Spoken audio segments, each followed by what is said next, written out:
welcome back to the March to Independence. I'm your host, Steve Friedman. I'm a parent, advocate, and author. And I welcome you to this episode where we're going to talk about work. So we're out here at our local strip mall and lots of different types of businesses here, and I thought it was appropriate for our discussion today. Work for our people with Down syndrome is really important, and it's not necessarily for the things that we might think. Yes, there's money and income that is part of the equation, and we'll talk a little bit about that later. But the main thing is the building of skills and pride. I remember when our daughter had her first jobs, and she just beamed, and she couldn't help herself but to share what she does with everybody that she met. Very proud of it, and really the amount of income she was making was irrelevant to her. It was the pride, and it was the skills, and the feeling that she could create some spending money for herself, and that she was off on her own, out of the house, working with other people in an inclusive environment. And so what a great experience, and I would certainly advocate that for everybody. Now, the government will provide services for you to find jobs, and so I would encourage you to check those out. There's more information at the end of this video on where you can find that information. So that can be very helpful. But if they fail to provide that service for you, and they might, then you have to roll up your sleeves and do it yourself. So that starts with building a resume, simple resume for your son or daughter, and then go talk to friends. Many of your friends may own businesses or just know somebody. Those connections are going to be very valuable. And also go talk to local businesses like these. Go knock on doors, bring the resume, certainly bring your son or daughter, and have them provide some introductions.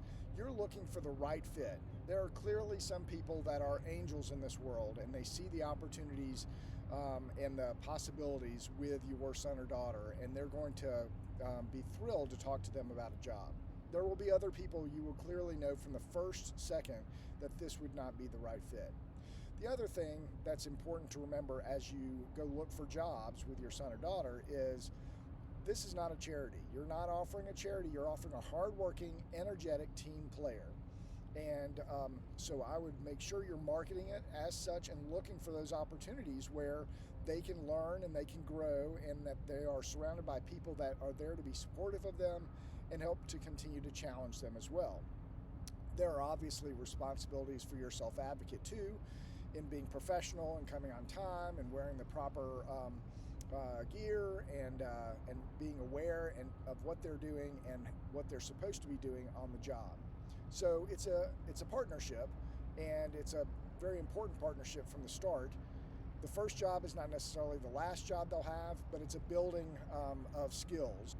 I would encourage you to start the opportunity for work when they're still in their teens.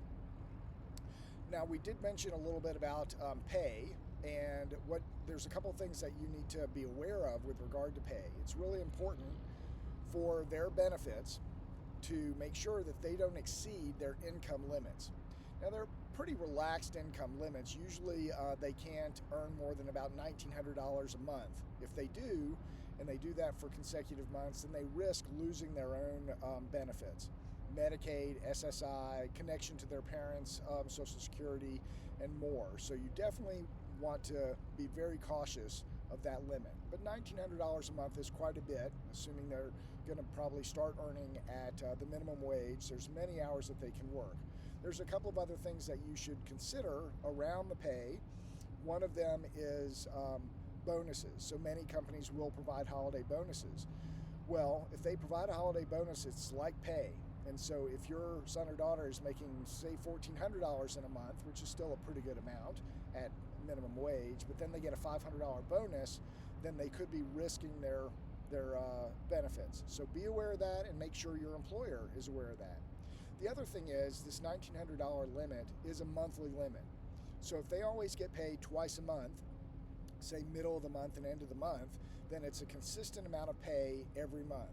However, if they get paid every other week, there are some months where they might get paid 3 times in that month, just based on how the calendar falls. And if that's the case, they could exceed the $1,900 just because in one month they have 3 paychecks instead of 2, and perhaps they have a holiday bonus as well.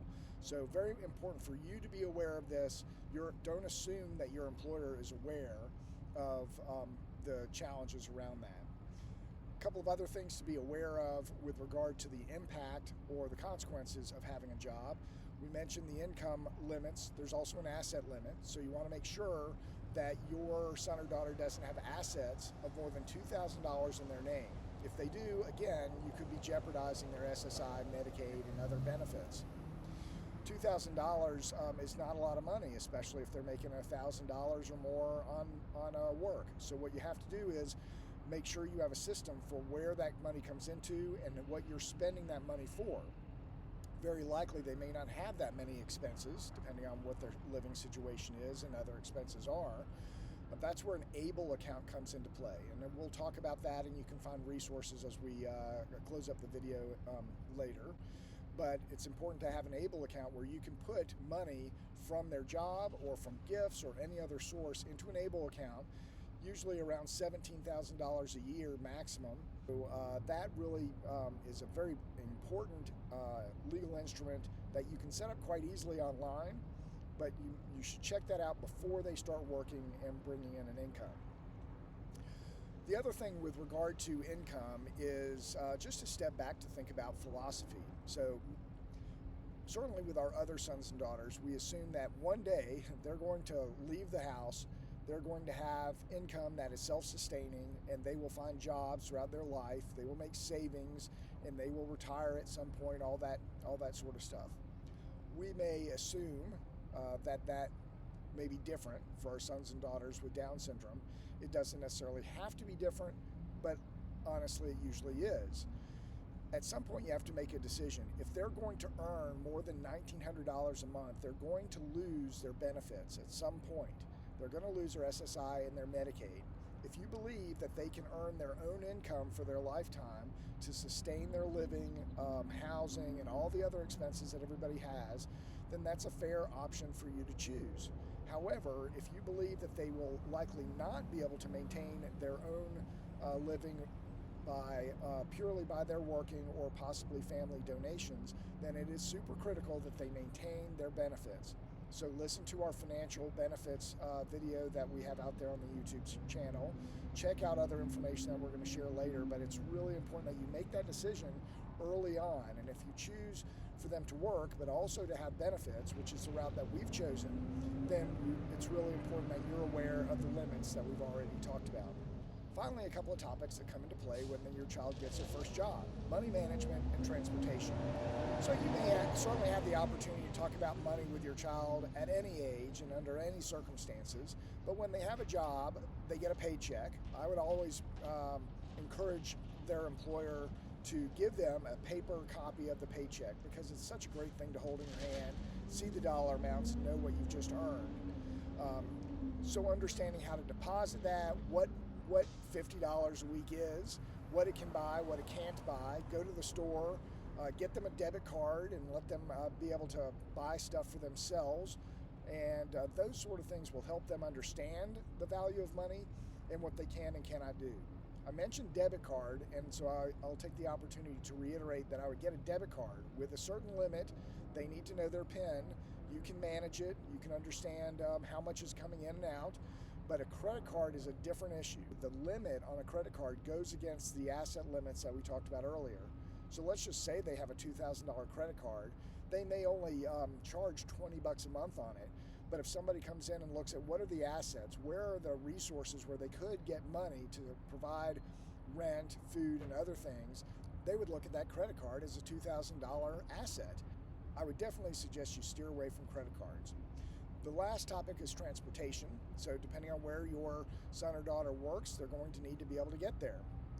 After years of shuttling all of our kids around to various different events, this is probably not something you are anxious to do for the long term for your adult with Down syndrome.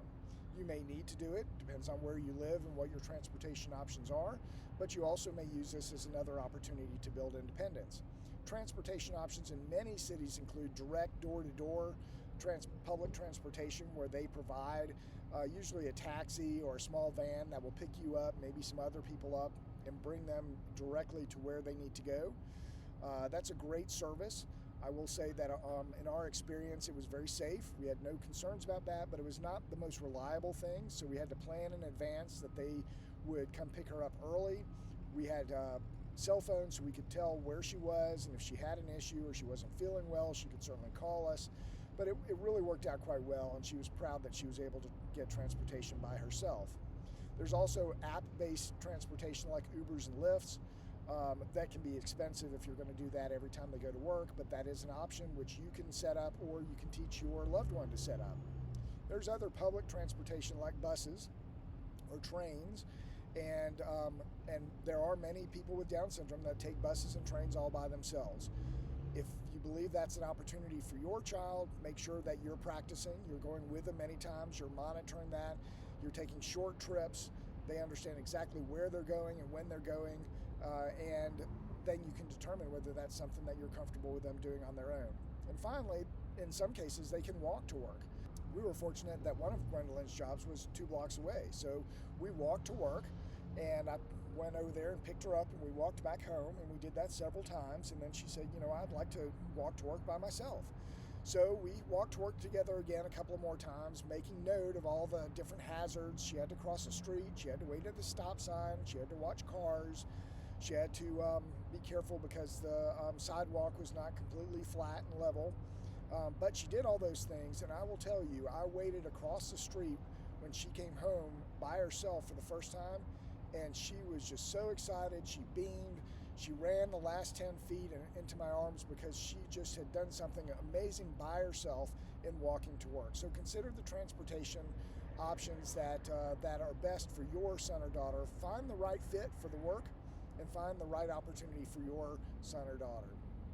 Finally, if you're looking for more information, there's 3 ways that you can find that.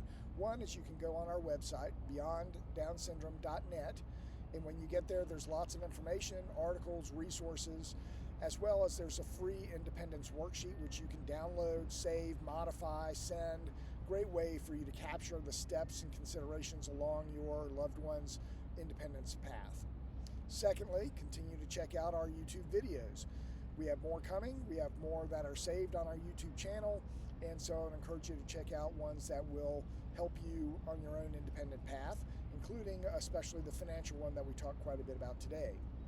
And thirdly, please check out our book, The Essential Guide for Families with Down Syndrome, Plans and Actions for Independence at Every Stage of Life. In this book, there's lots of information, there's lots of stories that are inspiring and eye-opening, and really it was set up to help families like you to go step by step through activities, including finding a job, how to prepare for that, what to do when you get it. We talk more about money and transportation as well. And then there's a plethora of other topics that you're certainly welcome to check out. I think the book is definitely a source of awareness as you read it, and it's also a resource for you to pull off the shelf when you need it at different stages in their life to make sure that you're getting all the resources that you need for your son or daughter. Thanks for joining us, and I'll see you next time on the March to Independence.